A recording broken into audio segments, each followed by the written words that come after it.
Hello and welcome to a huge upgrade in workshop improvement of the week. I've got an Incra miter sled. I like it except when it's in the way. When it's in the way, it's a little bit annoying and bulky and hard to get rid of. And there's all these other parts that get used with the table saw or near the table saw, push blocks, featherboards, other little items, a fairly big miter gauge as well. And then I've got another drawer with, some other parts and pieces that are occasionally used with the table saw. So I want a place to put those. Here's some unused real estate. Look at that shiny floor, by the way. Unused real estate under my table saw. So I measure it, and I'm going to take those measurements over to the computer. I just made a box around with the basic measurements, the space I've got, set aside some space for casters. I set aside some space for that sled to make sure I've got enough vertical room at the top.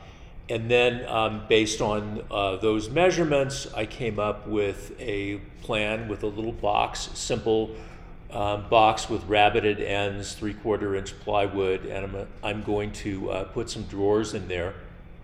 Specifically, there will be 5 drawers. 3 of them will be 2-inch drawers. 1 of them will be a 4-inch drawer and a 5-inch drawer. There's 1/2 inch of space in between each drawer.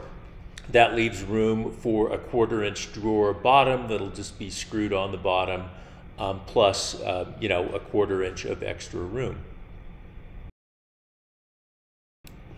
The drawer sliders will be flush with the bottom of each drawer, and to plan for that, I took measurements, again in the computer program, to show the space between the bottom of the cabinet and the bottom of each of those sliders. So there you can see I've marked those, and I'm going to use that reference later to cut some spacer blocks to put in the sliders. So that's it for the planning. It's actually pretty simple. Now, when I buy plywood, I can't just go down to a lumber yard and get nice Baltic birch plywood. I just live too far from a kind of a hardwood lumber store. So I mail order it. This is Woodworker Source. I've never gotten stuff from them before, but it seemed fine. I think they take a 5-foot by 5-foot piece of Baltic birch and cut it up into 6 sections. This is 6 sections of 1/2 inch and 6 sections of 1/4 inch. For the cabinet case, I had some leftover 3/4 inch. I'm cutting it not to the exact length with a track saw, but just close, and then I'll go finish it to the exact dimensions on the table saw. I just find that is a little easier to keep things square if I do that.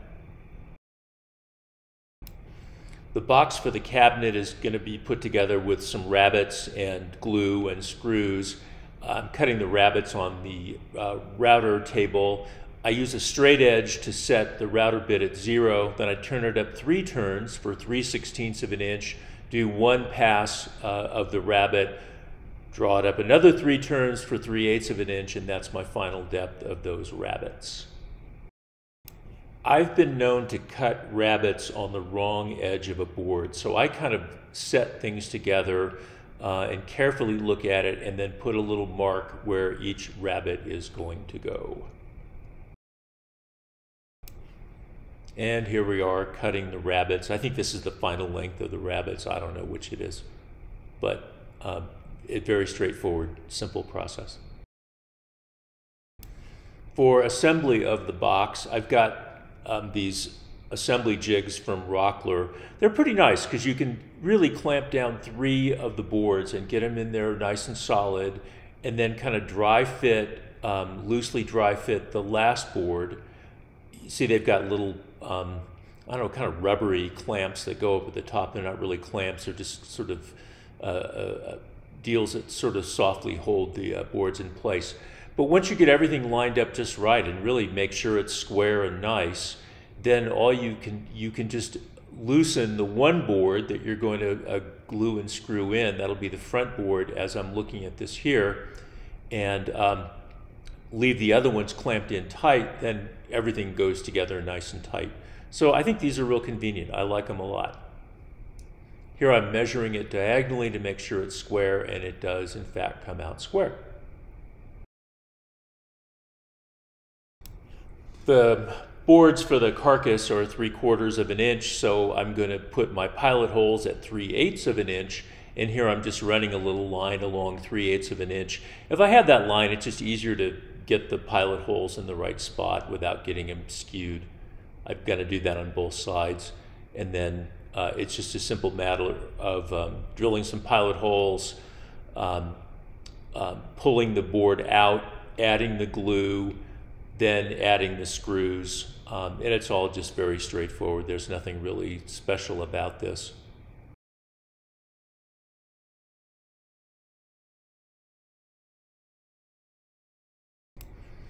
So there's the glue, and like I say, this is really nice with these Rockler clamps, because I know that board's going to go right back in the same spot where I drilled the pilot holes, and everything's going to be nice and square when it goes together. It can just slip right in there, a little bit of nudging back and forth, and you know, it comes out really nice, clean and square.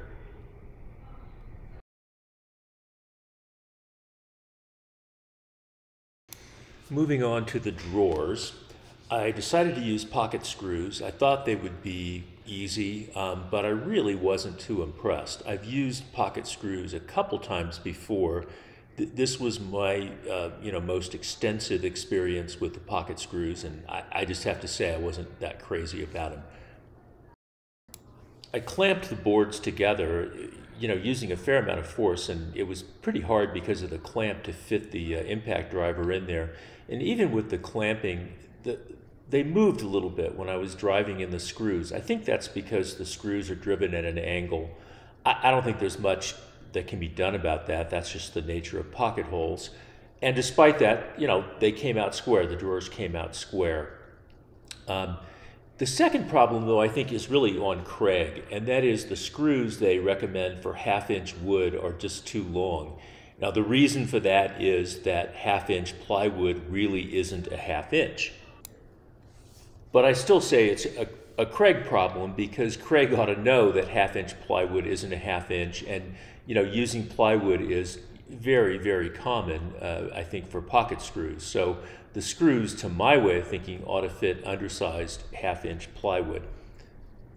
Just to be clear, I looked up the size of screw on the chart provided by Kreg. That's what they provide for 1/2 inch. You use the 1-inch screws, and the pocket holes are drilled with a little index that comes in the kit, and again the index is set at 1/2 inch.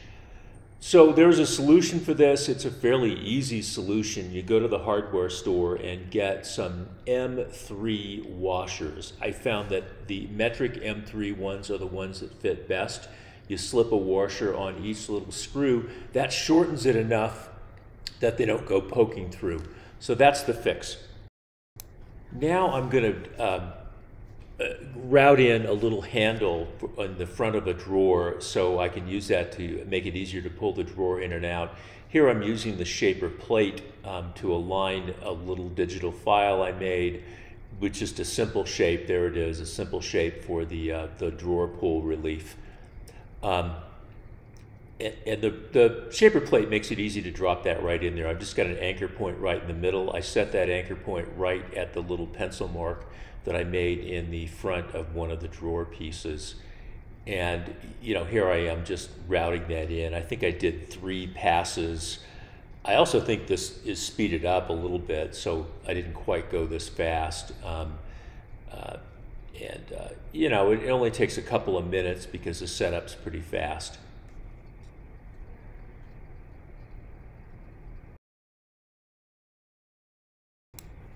Once I routed the first handle, I took the whole thing over to the router table, and I'm just going to use a pattern bit in the router table. I think it's a 7/8 inch Amana flush trim bit. It's a really nice kind of all carboid with a shearing action on the flush trim.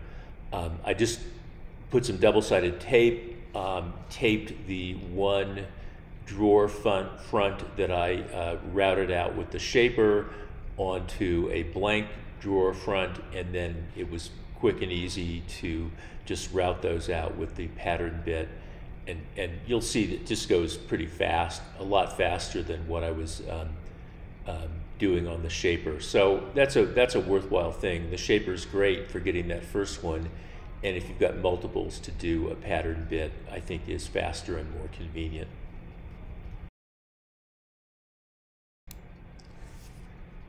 So with that, there's a stack of drawers. I haven't put the bottoms on those yet. I'm about to show how I put on one of them. You know, it's pretty simple. I just line it up. First off, I put a line on it that's a 1/4 inch. That's just to line up my pilot holes. And I just make sure I've got that bottom lined up with the front, since that's what I'm going to see. I put one screw in one side, go over to the other side, pop in another screw. At that point, I can go through, drill the mark for the rest of the pilot holes, drill the rest of the pilot holes.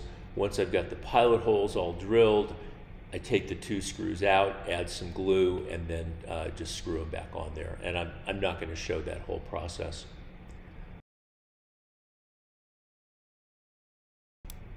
Next, I'm just going to use the pattern bit again to clean up that little bit of extra edge that was sticking out from the bottom, you know, just because of the way the pocket holes didn't perfectly line up. So they're still square corner to corner. I guess, you know, they're a little bit narrower where I'm routing away some of the excess of the bottom on the drawer, but that didn't seem to affect the way the drawers fit in. Okay, so here's where I'm going to use those measurements I took on the computer to make some spacers to set the drawer sliders in at the proper height. I'm starting with the top one. I've just got 2 spacers.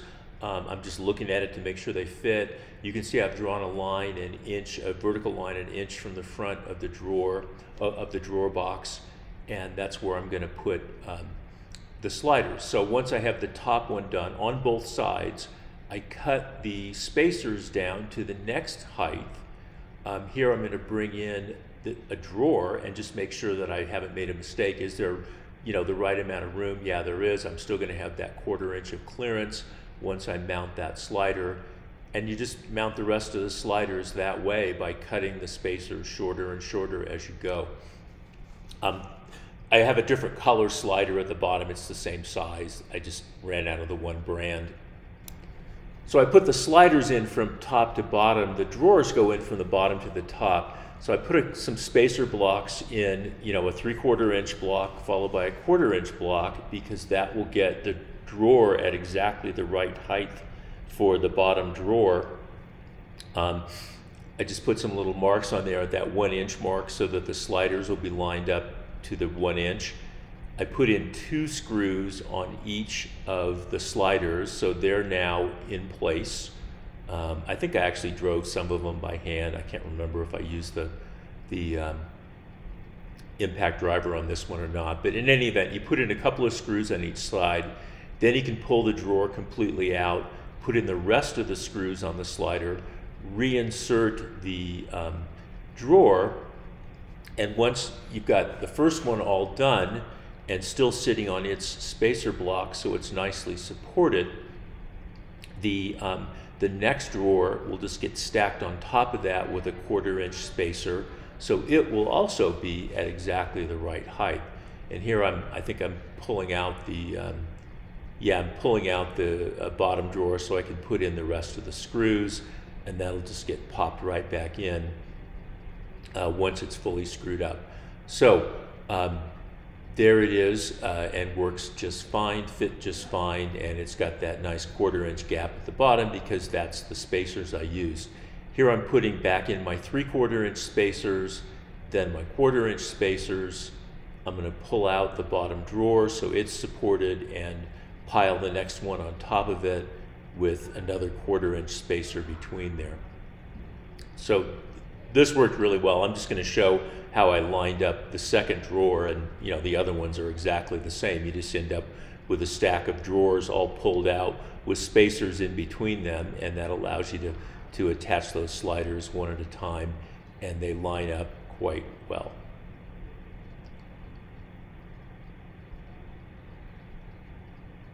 I do have to make sure and do that little 1-inch pencil mark at the front of each drawer so that the sliders, line up with the cabinet box. So the drawers and cabinet box face will be aligned when that's all done. So I won't show you all of those. That's the finished one. All the drawers look fine. They all have that nice 1/4-inch spacing between them. Some of the screws I used were a little long. They poked through the 1/2-inch plywood. I just dremeled those down. That's no big deal. For the casters, I was going to try to use some lag screws, but the lag screws I had were too long. Even with a stack of washers, it would have been ridiculous, and the lag screws still would have been too long.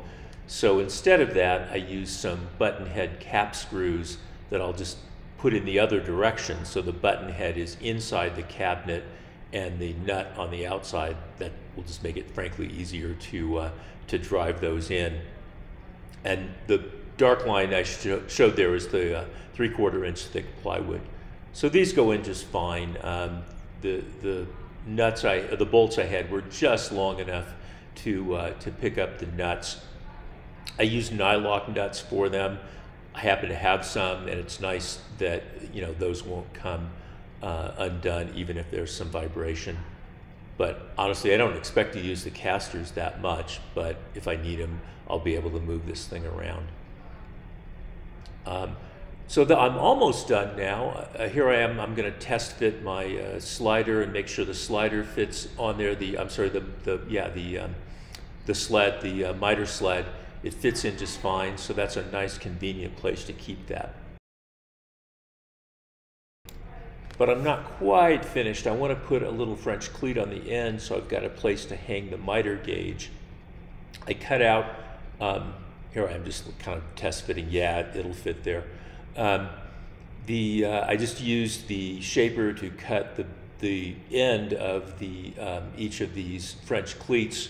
Then I'll just cut the rest of them out using I think I used the band saw for the rest of that, just again because it's faster than routing with the shaper. So that fits right on there, and that's a nice convenient place to keep the miter gauge. I'm more than happy with the way this project turned out. It really cleaned up the top of my table saw. I've now got convenient storage for all those little bits and pieces.